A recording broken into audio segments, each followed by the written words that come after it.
16 years I gave everything to this place, and this morning, my brother had security escort me out like a thief. There's a particular cold that sets in when betrayal comes from blood. It doesn't hit like a stranger's knife, it's slower, deeper, like frost crawling along the inside of your veins. That's what I felt the moment Colby told me I was done. Your sales approach is too soft, he said, not even looking me in the eyes. His fingers waved lazily toward the two security guys standing just outside the office. We need people who push numbers, not hold hands. The room was quiet. The office used to be my father's, an old leather chair, wood-paneled walls, fishing trophies on the shelf.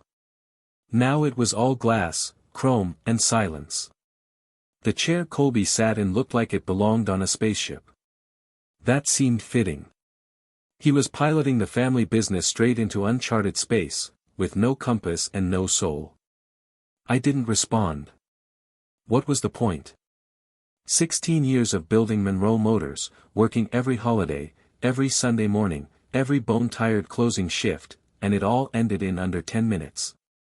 I watched as Pete from security, a guy whose daughter I'd helped buy her first car last summer, awkwardly packed up the things from my desk. He wouldn't meet my eyes. You'll get 2 months severance, Colby added, still scrolling through whatever spreadsheet was more important than my dignity.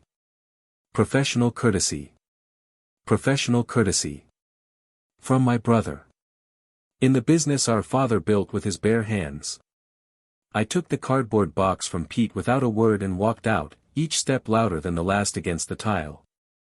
My footsteps were the only thing anyone could hear. Nobody stopped me. Nobody dared. Outside, the morning air slapped my face as I set the box on the hood of my truck. The dealership sign still said Monroe Motors, though today it might as well have read Colby Motors, because that's what it was now. I stared up at the name and let the silence settle over me. There were so many things I could have said. So many truths I could have spilled. But I didn't. Not yet. My phone buzzed in my pocket. Diane, Ironcrest Automotive, meeting still on for 2 p.m. I stared at it for a second, then felt my lips curve, not a smile exactly. More like the ghost of one. Me, absolutely. My calendar just opened wide. I slid my phone back into my coat and took a breath so deep it cracked something in my chest. Colby didn't know. Nobody knew.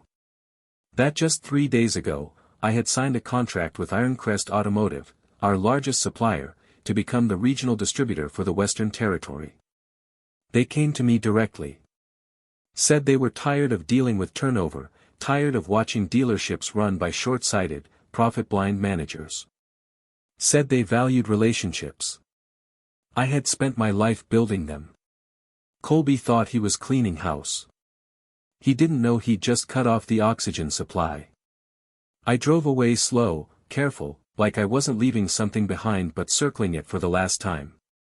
Through the glass window of the office, I saw him already interviewing my replacement, some kid in a suit too shiny for a real job.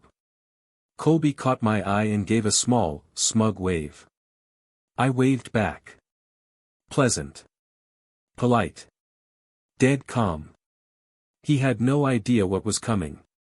3 days. That's how long it would take for the Ironcrest system to finish processing my paperwork. After that, all inventory orders for the 17 dealerships in our region, including Monroe Motors, would go through me. I had all the files. All the supplier accounts. All the relationship networks that Colby never bothered to understand. He used to call me old-fashioned. Said I cared too much. Funny thing is, customers liked that. Trusted that. Came back for it. Told their kids to come here. Then their grandkids. But Colby never saw that. He saw numbers. And he saw me as dead weight. We were never the same, he and I.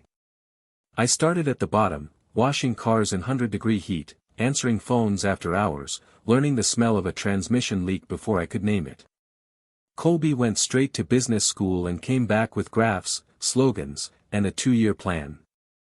Customers aren't friends, he once told me. They're transactions. And he believed it. It was last Christmas when I first felt the fracture forming. Dad, sitting at the head of the table, ribs and mashed potatoes going cold on his plate, looked at Colby with that tired glimmer in his eyes and said, "Your brother's got some good ideas for modernizing the business." I felt my stomach turn to ice. By February, Dad signed the papers. Gave Colby the keys, told me I'd stay on as senior sales director. That was the plan. But I saw it coming. I saw the meetings I wasn't invited to. The emails I no longer had access to. The way my office got moved, my team reassigned, my contacts restricted, for streamlining. It wasn't streamlining. It was a quiet purge. And now it was done. My name scraped off the door. My things in a box. My brother in my father's chair. But Colby had made one mistake. He forgot who built this place while he was off drawing up mission statements. He forgot I was the one who knew every crack in the foundation. He fired me at 8 a.m. By 2 p.m., I'd be sitting in my new office, in control of everything he needed to survive. And the best part? He wouldn't even know it was me until the oxygen ran out. I wasn't surprised when Colby fired me. What would have surprised me is if he'd waited longer. The truth is, I'd seen it coming for months, years, if I'm honest. Colby never hid his contempt for the way I ran things. To him, my way was sentimental, inefficient, and soft. In his world, empathy was weakness. Loyalty was a liability. The only things that mattered were margins and movement. Anything that didn't scream immediate profit had to be cut like dead weight. And in his eyes, I was dead weight. But Colby never understood the most important part of doing business: leverage isn't loud. It's quiet. It builds over time, one handshake at a time, one customer at a time, until the whole machine hums on trust. 3 days before he fired me, I signed a contract that changed everything. Ironcrest Automotive. Our biggest supplier. The lifeline of our dealership and 16 others in the region. They approached me quietly, asked to meet off-site, away from the dealership. I chose a corner booth at Tully's Diner, where no one asks questions and the waitress still remembers how I like my coffee. Sitting across from me was Avery Dawson, Regional Director for Ironcrest. She was sharp-eyed, all clean angles and zero small talk. She greeted me with a clipped nod and a tablet already loaded with numbers. "We've been watching Monroe Motors," she said. "And more importantly, we've been watching you." I raised an eyebrow. "That's supposed to comfort me?" She didn't smile. "Depends on what we're offering." I let her talk. Avery didn't pitch like a car dealer, she pitched like a surgeon. Cold, precise. She laid it all out. Ironcrest wanted to restructure distribution across the Western Territory. Centralize decision-making. Reduce chaos. They needed someone who understood people, not just spreadsheets. "But we heard your brother's shopping around," she added. Stratton Auto. Lower prices, faster delivery, but garbage service and even worse warranty. That struck a nerve. I sat back. "You're telling me Colby's planning to dump Ironcrest?" Avery gave a small nod. "He's already requested pricing comparisons. He's just waiting for the right quarter to flip." Of course he was. I leaned forward, pulled out the 3-year customer satisfaction data I'd spent months compiling. Return rates, loyalty tracking, net promoter scores, all broken down by model, service experience, and employee interaction. I handed it to her like a weapon. She scanned it in silence for 2 minutes. Then she looked up, and for the first time since we met, I saw a flicker of approval in her eyes. "You compiled this yourself?" "Every night for the last 6 months." Another pause. Then she turned the tablet around.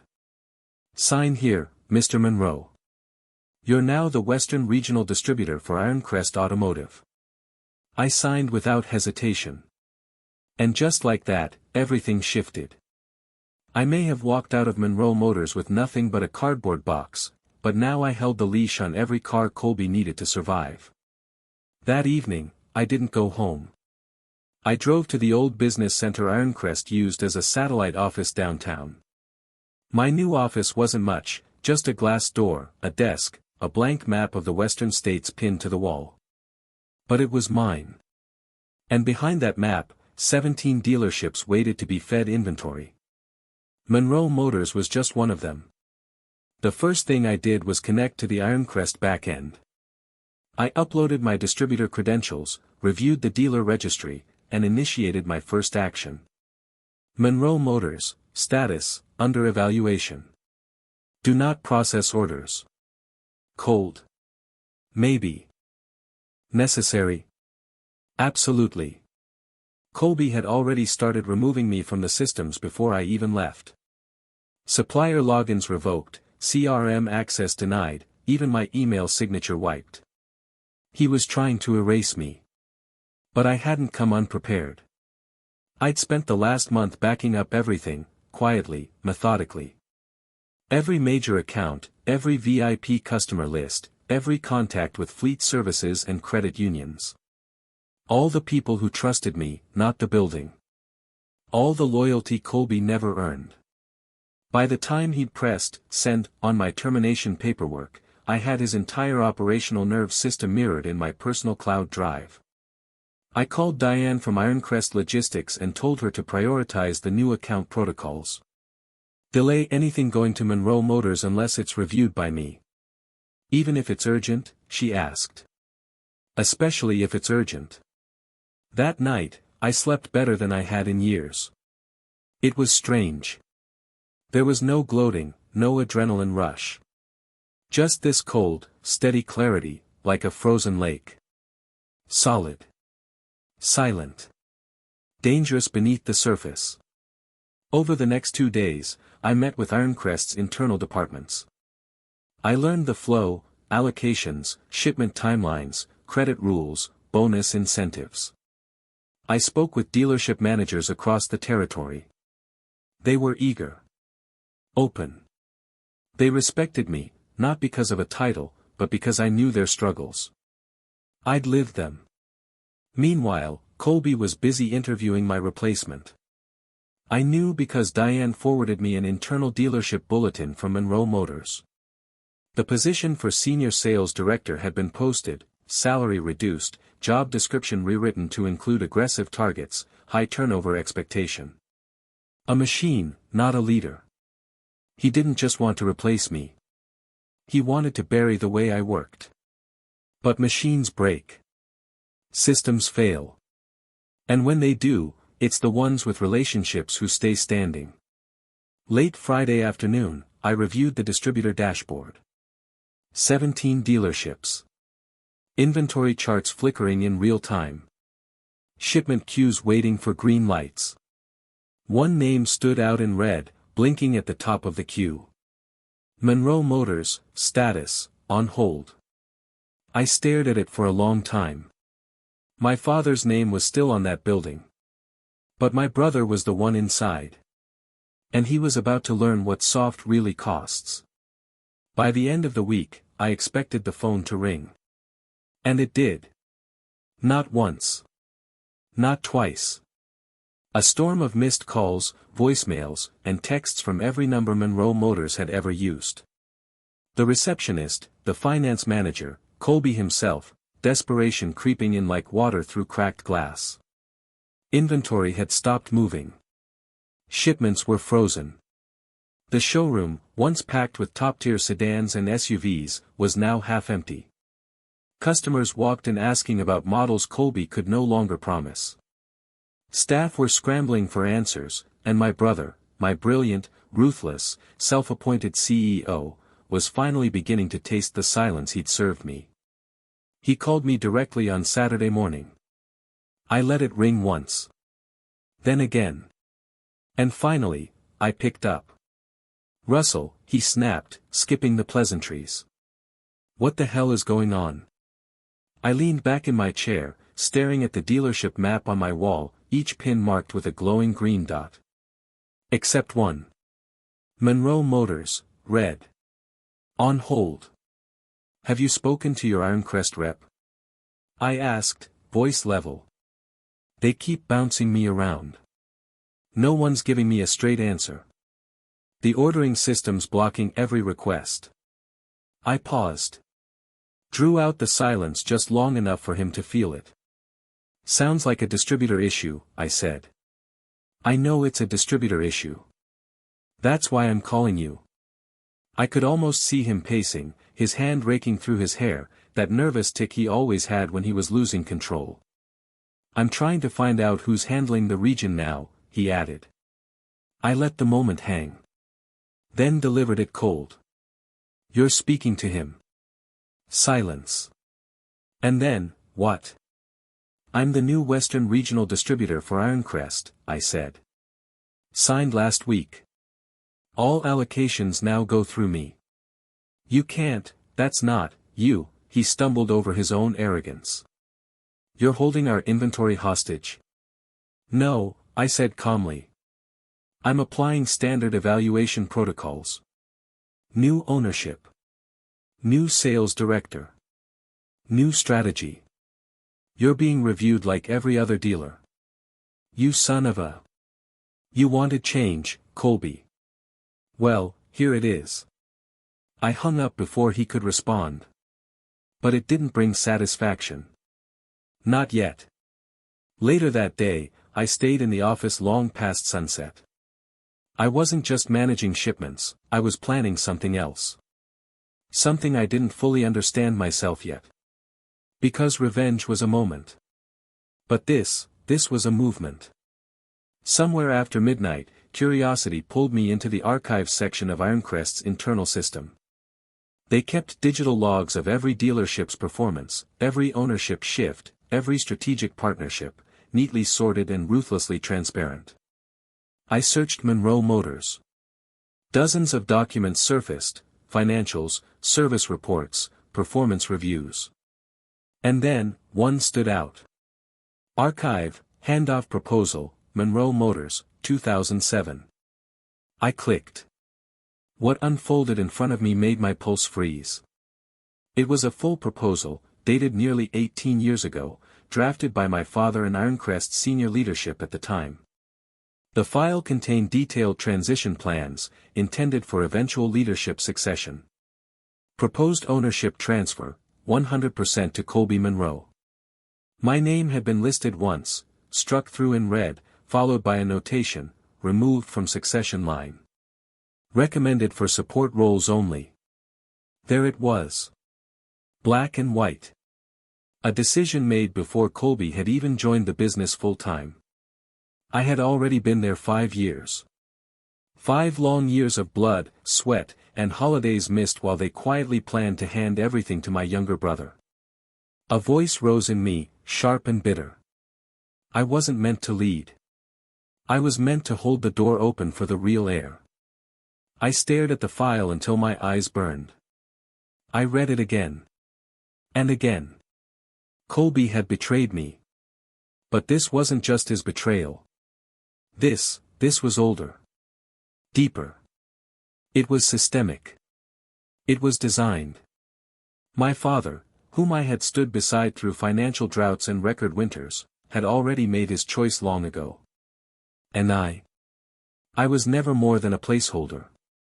A contingency. A tool. That realization cut sharper than anything Colby had done. I sat in the darkness of my office, screen glowing, fingers frozen on the edge of the desk. Outside, the city slept. The streets were still. But inside me, something twisted and snapped clean. The revenge I thought I wanted. That was gone now. This was no longer about payback. It was about clarity. About truth. About redrawing a legacy that had been carved without my name. This was about laying claim to the thing I had poured my life into, not for ego, not for pride. But for justice. I closed the file. Shut off the screen. And whispered to the dark, I wasn't chosen. I was used. There was no pain in saying it anymore. Just precision. Purpose. In the morning, I would begin reorganizing the territory. I'd meet with every dealership under my watch, one by one. I'd prioritize those who valued relationships. Who took care of their people. Who, like me, were tired of being overlooked. Colby's dealership would remain frozen. His calls would go unanswered. His emails would bounce from assistant to assistant. And when he finally understood the weight of what he'd lost, the network, the trust, the roots, I'd let him sit in the silence he carved for me. This wasn't revenge. This was reclamation. A legacy, remade. By the son who was never meant to inherit it. Leo's Grill sat on the corner of Main and Fifth, tucked behind a faded Shell station and a pharmacy that had been closing for 5 years. It hadn't changed in decades. The same flickering neon sign.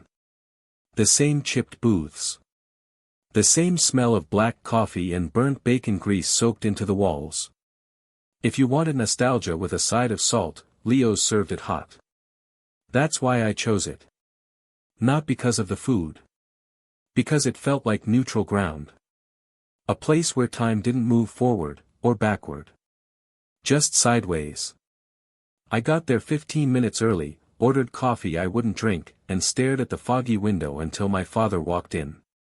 Robert Monroe still looked the same, but he didn't carry himself the same. He moved slower now, his back hunched slightly from the car crash 2 winters ago that he never talked about. His hair was more gray than silver these days. But his eyes, those hard steel blue eyes that could silence a room, hadn't dulled. Not a bit. He slid into the booth across from me, pulled off his cap, and looked me dead in the face. Colby says you're blocking his inventory. No, I replied evenly. Ironcrest is reviewing his operation. Standard for new ownership. Dad didn't blink. And you're in charge of that review. That's right. He exhaled once, long and low. He told me you walked out. My jaw tensed. I reached into the folder beside me and slid a single page across the table. Termination notice, Russell Monroe. Signed by Colby Monroe. Witnessed by security personnel. Dated last Monday. He read it. Quiet. Slow. His eyes flickered with something between confusion and fury. When he looked back up, his voice had dropped half an octave. He told me you quit. No, I said. He lied. Dad rubbed the bridge of his nose. I didn't think. I mean, I knew he had a different style, but this? Jesus.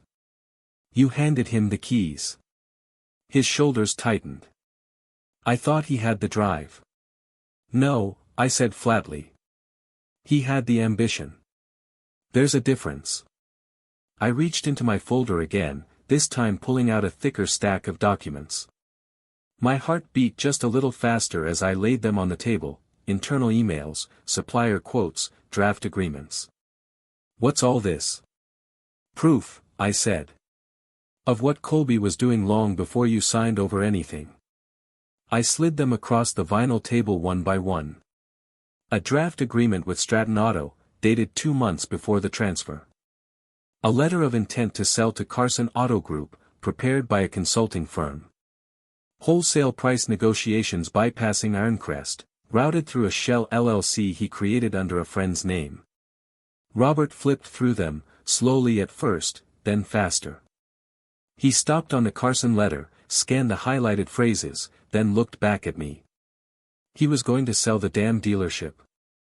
I nodded. The second he had a strong quarter. Boost profits with cheap inventory, cut legacy costs, dress it up like a turnaround story. Then cash out. My father didn't speak for a long while. He just stared at the papers, his lips pressed into a thin, bloodless line. When he finally did talk, his voice was quiet. Almost too quiet. I knew about Stratton. I didn't move. Didn't blink. You what? He looked at me, eyes shadowed now. He brought it up. Said Ironcrest was too expensive, deliveries were slow. He had charts, forecasts. He made it sound smart. Necessary. I didn't think he'd actually pull the trigger, not unless Ironcrest dropped the ball. My throat tightened. You knew he was considering jumping ship. And you still gave him the keys. Colby's always had the edge, he said quietly. But I thought you'd balance him. I figured between the two of you, the soul of the place would survive. The soul? I laughed, sharp and bitter. You let him get the thing, and you handed him the knife. He stared at me but said nothing. I wasn't a balance, I added. I was a fuse. A buffer. Someone you knew wouldn't burn the place down. He closed his eyes. I leaned forward, my voice low now. So let me ask, did you ever intend to pass it on to both of us? Or was I always just the safety net? Robert looked older than I'd ever seen him. I didn't want either of you to be alone in it. But yeah. I knew Colby would push harder. And I knew you'd hold the line. I shook my head slowly. That's not leadership, Dad. That's exploitation. He nodded. Once. And to his credit, he didn't argue. I didn't think he'd take it this far. Well, he has. And it's done. I pulled one last folder from my leather bag and placed it on the table between us. Thick. Heavy. A new kind of future. What's this? He asked. Redemption, I said. Or destruction. Depends on you. He opened the folder. Inside, a full-scale proposal for Monroe Motors to become the exclusive flagship dealership for Ironcrest in the Western region. With upgraded service centers, customer programs, and an exclusive allocation agreement. And a single condition. The removal of Colby Monroe from any ownership or operational position. Dad read it twice. Then looked at me. This is solid, he said. Ironcrest is behind it. They are. Avery signed off yesterday. And if I say no? I leaned back, eyes hard. Then I approve his inventory order. I walk away. Let him run it his way. And watch it burn. That's not my fire to put out anymore. Robert tapped the folder. And if I say yes? Then we rebuild. Together. With new terms. With the right vision. But not with him. His hands rested on the proposal for a long time. Finally, he whispered, "You'd really cut him out?" I didn't flinch. He cut me out first. Silence fell again. The waitress came by, refilled my coffee. I didn't touch it. Robert reached for the folder again, his thumb pressing down hard along the edge. I always thought Colby would be the one to drive the business forward, he said. He did, I replied. Right into the wall. Another beat of silence. Then he looked up. And you? I met his eyes. I'm not here to douse the fire, Dad. I'm here to take back what never should have been stolen. He nodded once. Then slid the folder toward him. You'll need legal help, he said quietly. I already called Martha. He smirked, tired. Of course you did. I stood. The chair scraped softly across the tile. Dad looked at me as I grabbed my coat. I didn't think it would come to this, he said. It didn't have to, I replied. But here we are. He didn't stop me as I walked out. And I didn't look back. The conference room hadn't changed much since I left. Same polished oak table. Same monochrome art prints on the wall, trying too hard to feel expensive. Same faint buzz of the fluorescent light in the corner that never quite stopped humming. But this time, I wasn't walking in as a subordinate. This time, I was walking in as the man holding every card. My father was already seated, staring blankly at a coffee he hadn't touched. His suit was neat but rumpled around the shoulders, an old man's armor. He didn't look up when I walked in, just nodded. Martha Klein followed right behind me, crisp in gray wool, a small briefcase tucked under one arm like a gavel ready to fall. And then Colby arrived. Late, of course. Always the dramatic one. He stepped in like he owned the place, because technically, he still did. Tailored navy blazer, no tie, that smug little half-smile carved into his face like he couldn't imagine this ending any way but in his favor. "Afternoon," he said, dropping into the chair across from me like we were at a poker game. "Let's make this quick. I've got a supplier call at 3. "Not with Ironcrest, you don't," I said flatly. His jaw ticked, but he kept the smirk. Martha cleared her throat and placed 3 neatly labeled folders on the table between us. She tapped the top one gently. "Mr. Monroe, Colby," she said professionally, "you are being presented with 3 options, all legal, all compliant with the lease terms, corporate agreements, and current ownership documentation. I'll walk you through them." Colby didn't even reach for a folder. Just leaned back in his chair, arms crossed. "Option 1, she continued, sliding the first folder an inch closer to him, "you retain your ownership and title as CEO. However, under a new binding agreement with Ironcrest, your dealership will submit to quarterly audits, adhere strictly to Ironcrest inventory and service standards, and will not deviate in sourcing or strategy without regional approval." Translation, Colby muttered, "I get to wear the crown but you hold the leash." Martha didn't blink. "That is one interpretation." She pushed the second folder forward. Option 2. You sell your ownership stake back to your father and brother at a fair market valuation, adjusted for damages caused by recent order disruptions and projected loss in reputation. Colby finally looked at me. "So you get the throne, I get the leftovers." "No," I replied. "You get to walk away. With more than you deserve." He scoffed. "What's option 3, exile?" Martha, still unbothered, slid the last folder forward. Option 3. You retain your ownership stake but vacate the premises within 30 calendar days. As the property owner, your father will terminate the lease. You may continue operations elsewhere at your discretion. Colby barked a laugh. "You're serious?" My father finally spoke. "Dead serious." Colby stared at him like the words had come from a stranger. "You'd evict your own son." "You fired your brother," Dad replied quietly. "Without calling me. Without warning. Then you lied about it." Colby leaned back slowly, looking between us. He didn't speak for a moment. Then came the smirk. "This is cute." A whole family reunion staged around a knife in the back. "It's not a stage," I said. "It's a reckoning."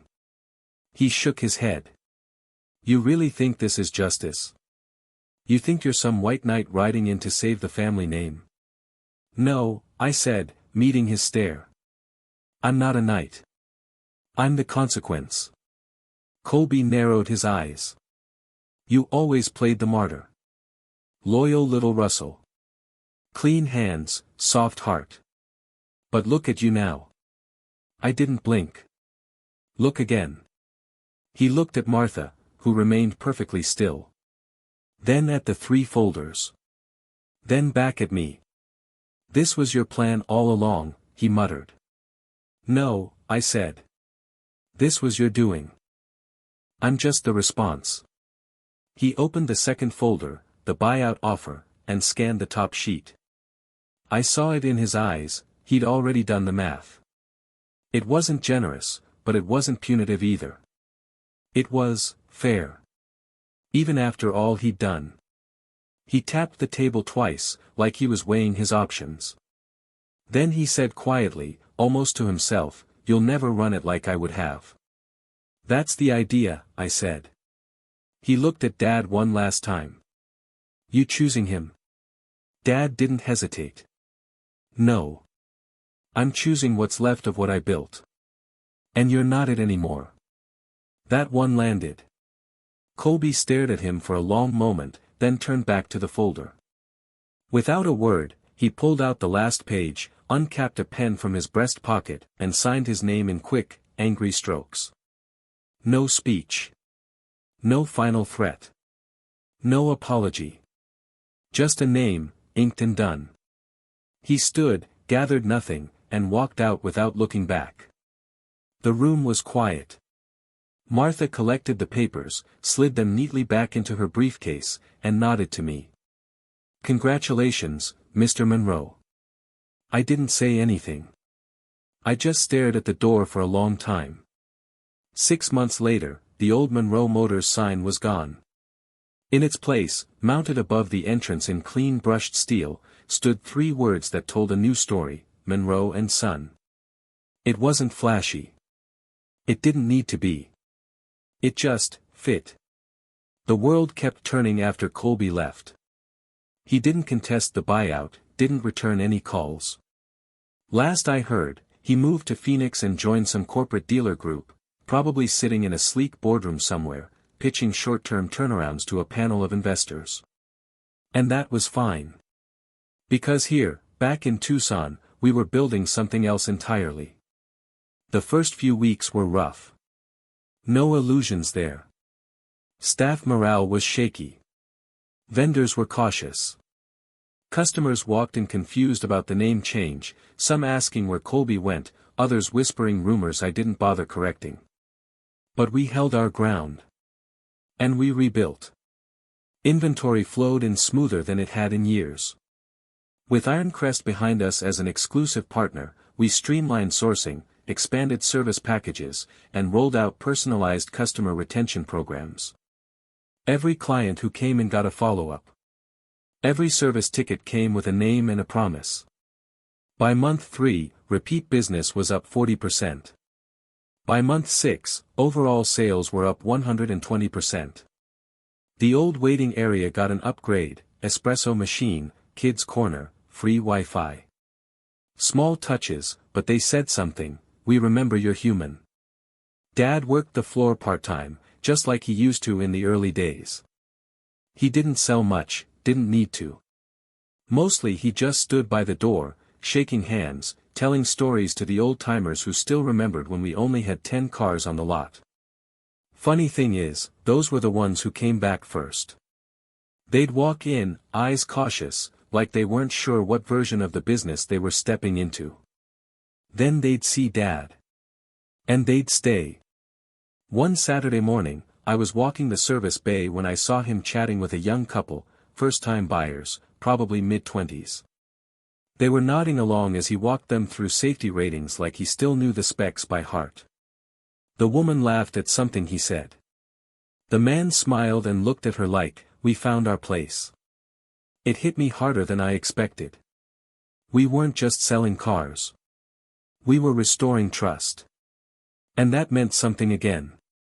A few days later, Avery Dawson from Ironcrest stopped by for a site visit. She hadn't seen the place since the relaunch. She stepped into the showroom in her usual power stance, heels clicking like a metronome on polished tile, eyes scanning every corner like a general inspecting a fortress. I offered her a tour, but she waved it off. I see everything I need to see. She looked around at the fresh layout, the flow of people, the energy that was somehow both calm and alive. You did it, she said. We're getting there, I replied. She paused, studying me with that unreadable expression she wore when she was calculating 10 things at once. Do you ever regret it? She asked finally. Not burning it all down. Not hitting harder. I didn't answer right away. Instead, I walked with her to the front window.